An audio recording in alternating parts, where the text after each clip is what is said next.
Hey everyone, it's Chris here, aka Omega Actual, and I'm bringing you some footage right now of the Forza Horizon 2 demo.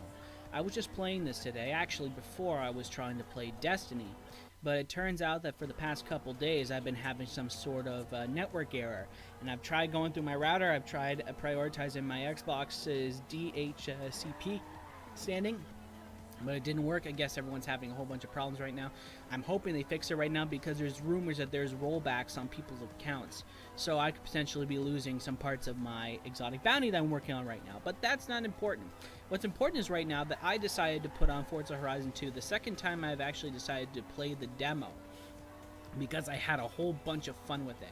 And I realized I never really gave it an actual sort of impression sort of thing. This isn't a review or anything. Of course, the game doesn't come out until September 30th, which is a couple days off from this point in time. Maybe 3 days now, I think.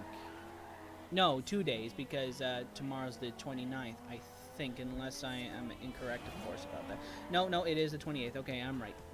So, Forza Horizon 2 is... I just love playing this game. I just love it. To go back to a demo like that continuously shows that there is a large amount of content that you can actually put in there. And like I said, this is just a demo, and I've gotten hours of fun from it just driving around and all that. So if you haven't tried it yet, download it. Or just wait until the actual game release comes in a couple days. This isn't an endorsement or anything. I'm not being paid, although I would love to be paid because I need the money, but that's not the point. It's a fun game on its own.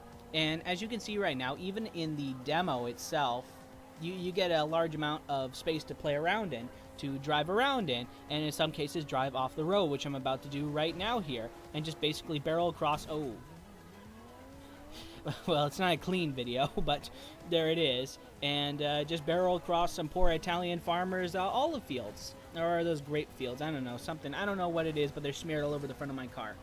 So, Forza Horizon 2 is the first thing that really drags me into this. Is actually the setting, not the actual gameplay, not the graphics, not the music, but it's actually the setting. And the fact that you're driving all over northern Italy and southern France. Now, I think this is really cool because I've actually been to Italy. I've actually driven in Italy. Granted, I haven't driven very well because I can't drive a stick to save my life. But driving in Italy and seeing the sort of environments around here really bring back a sense of familiarity because I've actually been there, and this is actually a kind of a true-to-life experience. And this is actually what you would see if you would go to Italy. This is northern Italy. I didn't go much farther than Tuscany, and we'll put a poll there. I'm just curious. I didn't go much farther north than Tuscany. I went to central Italy a couple years back, but I went all the way up as far as Tuscany for a wedding, and it's nothing but rolling hills and farmlands and all that, and you get a little sense of that. And I'm hoping that if we can go a little bit farther south in the full game, which I think that we will, we're going to be able to see some more varied environments and stuff like that. And this right here is my favorite part of the entire map, is driving around. I think this is the Amalfi Coast, if I'm correct. I think it is, because this is kind of similar to what I was able to drive when I was in Italy last time. So there are a couple of cars in the game. When you first start, you drive the Lamborghini Huracan. If you saw my previous video about doing the Tricolore race, I was able to race the Huracan, and you do that during the prologue race as well. But they give you additional cars to drive, and last time I played I drove the Bowler, but this time around I wanted something a little bit different, so I decided to get the Audi, I think it's called the SR3 Sportsback. And this car actually controls rather nicely. It's actually nice and smooth, versus the Bowler I think is more rugged. It's more for off-road racing. This is plain and simple a street car, and it really controls like it. It's really, really nice. Maybe I'll have to play the demo one more time to try some of the other cars, just to see how they handle, just to see how they go around. But what I've been seeing so far has been really great. Now, also, when I'm driving around here, I can see that there are drivatars, which were also present in Forza Motorsport 5, which I also have. But to see the drivatars around here sort of give like a little bit of a life. And I'm glad that Playground actually did that. Actually, that was a nice touch. Did you see that back there? I think that car flashed its lights. And in Italy, that's really important because when you're driving up in the mountains, you sometimes need to flash your lights when going around blind corners, and there are a lot of blind corners here. So that's actually a really nice touch they put in here. Everything here is a nice touch. Everything is really nice. It's authentic. It's cool. Like when you're driving here on the coast, you have like the rail bars that are the same. When you're driving up to a town, they have like the entering town and leaving town, and when you're leaving the town, you see a strike through it, like a red stripe, which indicates that you're actually leaving a town's limits. And the trees, the cypress trees, I think that they are here. I think they're cypress trees, unless I'm wrong, of course. And I don't know, it's all a good touch when you're driving through some parts of the town. When you're going through Castelletto and you go near the coastal areas, you see the details on the roof, like the clay tiles on the roof, and you see the beaches, and you see just the cracks in the rock when you're going up to the mountain. It's all so good. You feel immersed in this world. You feel so wonderful. I'd actually like to drive this without the HUD on, but I don't know how to turn it off just yet. But I've seen people that have been able to do it for a full immersive experience. I mean, hell, one time when I was just driving around, I just drove around about 50 or 60 kilometers an hour and just drove like a regular person would. And you know what? It was an experience. But I've talked enough about that. So, talk about the actual gameplay mechanics. I just drove through a speed trap right there. That's really cool because it has like a nice little competition with your friends. Like, every now and again, a friends list pops up, or it shows who I've got to be on my friends list. Not only my friend Titan 386 is really the only one there that is on that list because, so far as I know, he's one of the few friends that has an Xbox One. That's a tree. Just drive around that. Very good. Good work. There we go. I know that could fit. But there are other challenges as well. And I've been driving this car for a little while. As you can see, it got smashed up a little bit. But I figured out that after you do an event, it fixes itself up. And you'll see that later on.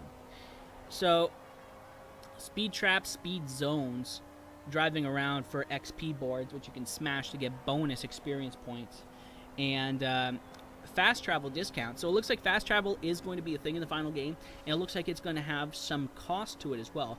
But it looks like that these boards can help sort of shrink that cost a little bit, which is really neat.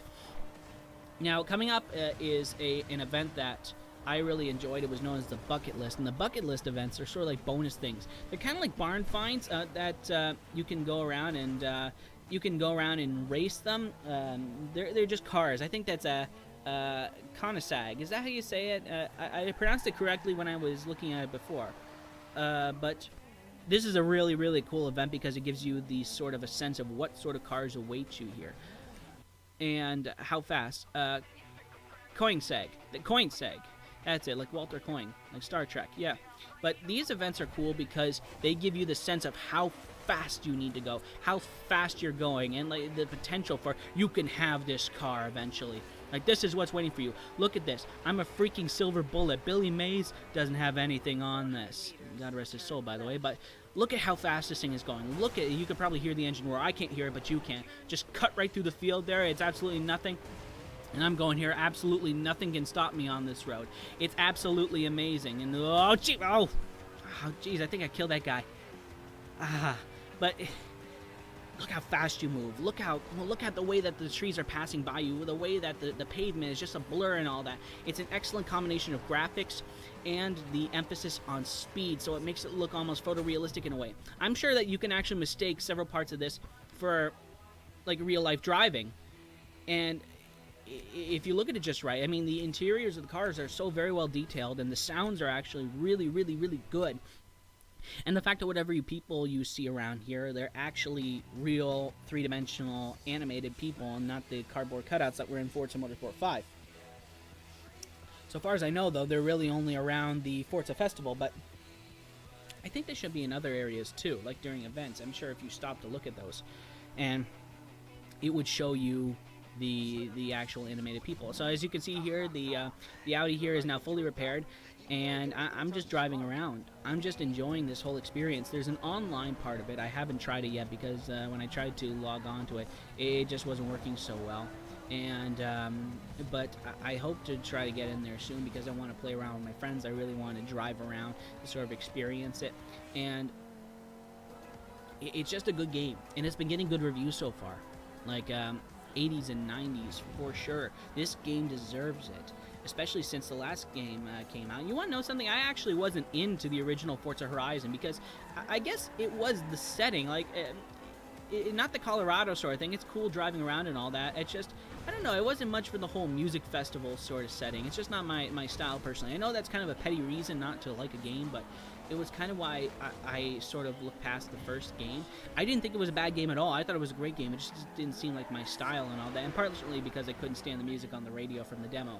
But here, it kind of fits, and I kind of like the soundtrack that they've cobbled together. There's only 3 radio stations in the demo here, but there's multiple ones that they plan to add later on. I kind of hoped that they were going to have some more recognizable sort of tracks, but it seems like the music festival sort of setting here is they're trying to show some indie artists and all that are not as big names here, and I understand that. There's some really, really good songs here. I'm just glad that they're not doing the whole poppy R&B rappy sort of thing, because I don't know if that would really work for this game. It's like you could get some Euro techno in here and some Euro pop, because it is a game set in Southern Europe.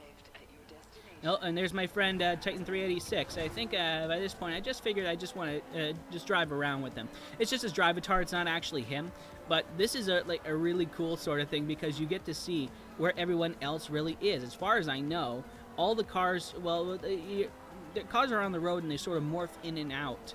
I've seen Titan, his drive-avatar, driving multiple sort of cars. He's driving a Lamborghini, driving one of the big old thing, looked like a Volkswagen Bug on steroids. But now he's here driving, it looks like, what is this, a Viper?